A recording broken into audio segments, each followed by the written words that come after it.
আলহামদুলিল্লাহ আমাদের প্রিয় অ্যাপ্লিকেন্ট নীলফামারী জেলার আব্দুল করিম ভাই তার হচ্ছে জাপানের প্রি ভিসা ইস্যু হয়েছে। আব্দুল করিম ভাই, আপনি দীর্ঘদিন পর আজকে জাপানের প্রি ভিসা পেলেন, আপনার অনুভূতিটুকু সকলের সামনে বলবেন প্লিজ। আসলে বলে বোঝাইতে পারবো না, আমি অনেক হ্যাপি। এটাতে আমি কখনো কল্পনাই করিনি যে এত তাড়াতাড়ি আমি এটা পাবো। আচ্ছা আচ্ছা, মোটামুটি আপনার ইমিগ্রেশনে আবেদন করার কতদিন পর আপনার প্রি ভিসাটা ইস্যু হয়েছে? আমার এটা হলো যে এটা তো ভুলে গেলাম, 1 মাস সামথিং, 1.5 মাসের ভিতরে আপনার প্রি ভিসাটা ইস্যু হয়েছে। আপনি জাপানে কি ধরনের কোম্পানিতে যাচ্ছেন? Engineering company. আচ্ছা, সিভিল ইঞ্জিনিয়ারিং কোম্পানি। আপনার এডুকেশন ব্যাকগ্রাউন্ড কি ছিল? BSc engineer. বিএসসি কি ইঞ্জিনিয়ার?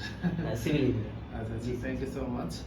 তো আলহামদুলিল্লাহ, তো আমার মোটামুটি 1.5 মাসে প্রি ভিসা ইস্যু হয়েছে। আব্দুল করিম ভাই দীর্ঘদিন দুবাইতেও ছিল, কাজ করে ছিল সেখানে, এখন আমাদের মাধ্যমে প্রসেস করেছিল। তো এক্ষেত্রে রেও আইটিএন কনসালটেন্সি আপনাকে এখন পর্যন্ত কিরকম সাপোর্ট দিয়েছে? আলহামদুলিল্লাহ খুব ভালো সাপোর্ট দিয়েছে।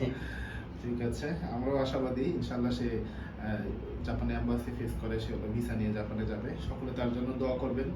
অনেক কষ্ট করছে, বিদেশে যাওয়ার পিছনে অন্যান্য দেশেও সে ট্রাই করছে অন্যান্য এজেন্সি থেকে, বাট সর্বোপরি আমার এখানে এসেই তার একটা সাকসেসের মুহূর্ত চলে আসলো। আমরা আশায় থাকবো যেন আগামী সামনে যে ভিসাটা সেটা যেন আমরা পাই।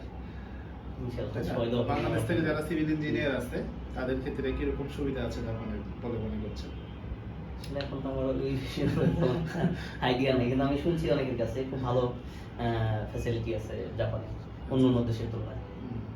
ঠিক আছে, ধন্যবাদ। আল্লাহ আপনার মঙ্গল করুক এবং আপনি ভিসা পান।